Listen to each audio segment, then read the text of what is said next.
Dear students, today we will start with question number 6 of exercise 13.1.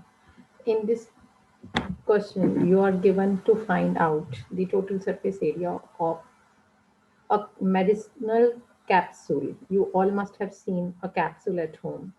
Now, children, see the shape of the capsule.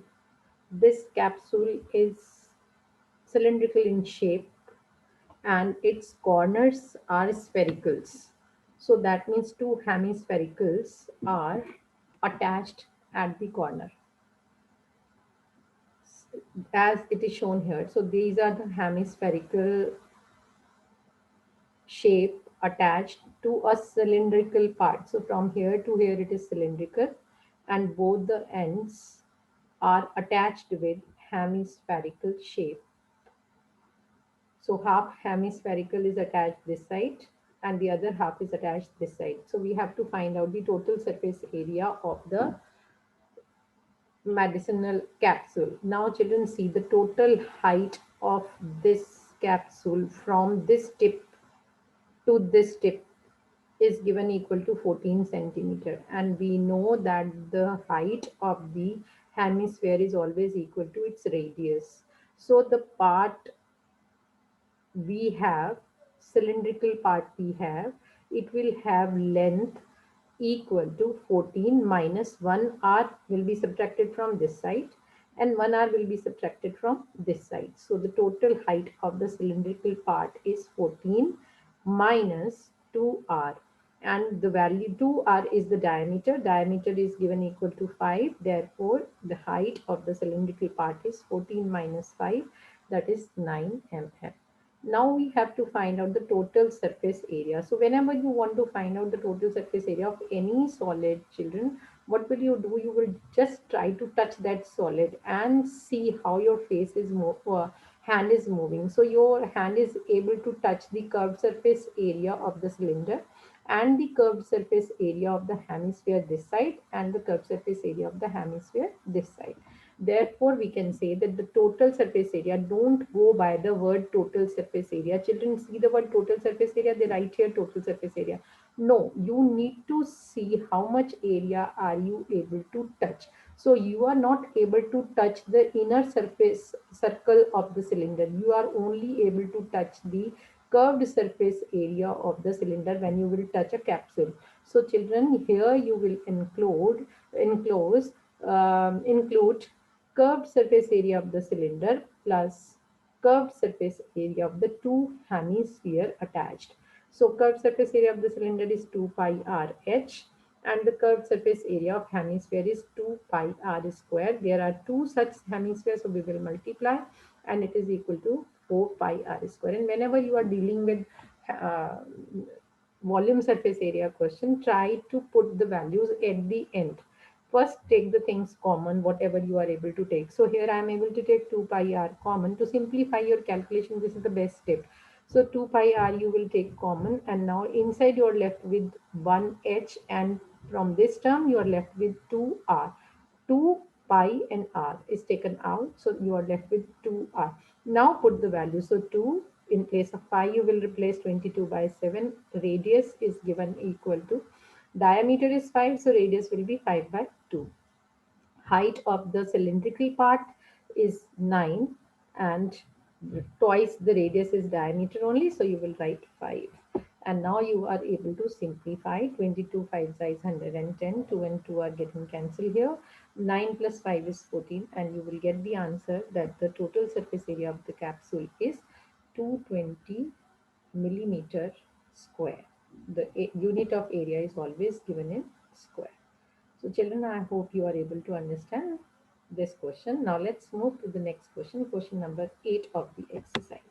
Now here he is giving you that you have a solid cylinder and you hollowed it, making a conical cavity inside. So from outside it is cylinder only.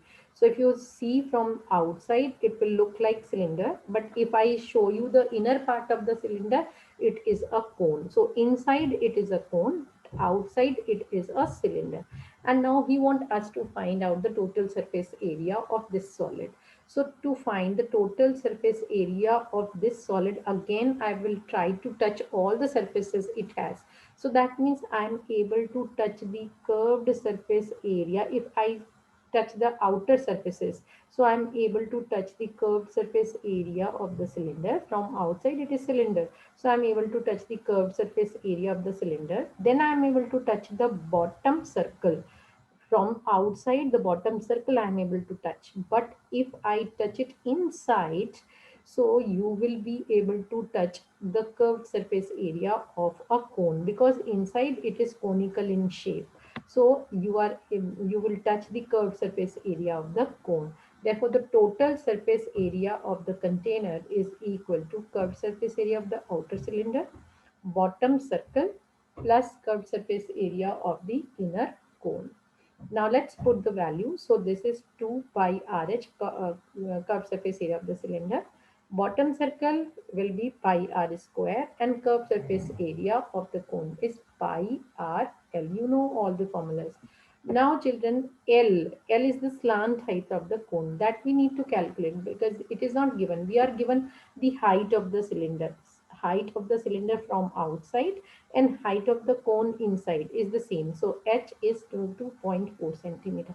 Radius of both is same, that is diameter is given 1.4 centimeter, therefore radius is 0.7 centimeter. Now we need to calculate the slant height.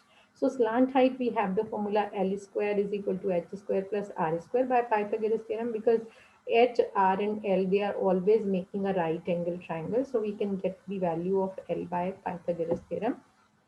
Replace the value of H by 2.44 centimeter, which is given to us. R is 0.7. Put the values and simplify. You will get that L is equal to 2.5 centimeter. Now let's come once again here. So curved surface area of the cylinder was 2 pi RH. Bottom circle has area pi r square, and curved surface area of the inner cone is pi r L. Again, we will take out whatever we are able to take common. So this is pi r can be taken common. All the three terms have pi r in it. So this is pi r. This again has pi r. This again has pi r. So I'll take pi r common. So from the first term, I'm left with 2 and h. 2 and h. So I'll write 2h. Pi and r we have taken common. We are left with r in the second term. Pi r we have taken common. So we are left with l. Now we will put the value. So 2h, twice of h. H is 2.4. So it will become 4.8. Radius is 0.7 and L we have calculated equal to 2.5. Let us sum them up, and that is equal to 8. This 7 will get cancelled, and 22 into 8 by 10. We are getting 176 by 10, that is 17.6 centimeters square. But children, he want us to get the approximate answer without decimal, so that is 18 centimeter square. I hope you are getting clarity of getting the total surface area. Total surface area doesn't mean that you have to add all the total surfaces, or total surface area. You have to use the formula for total surface area. Total surface area means all the surfaces that you are able to see in that particular shape will be included. So this is the very important concept, and with this I will close this video. We will meet soon with another video. Till then, bye bye.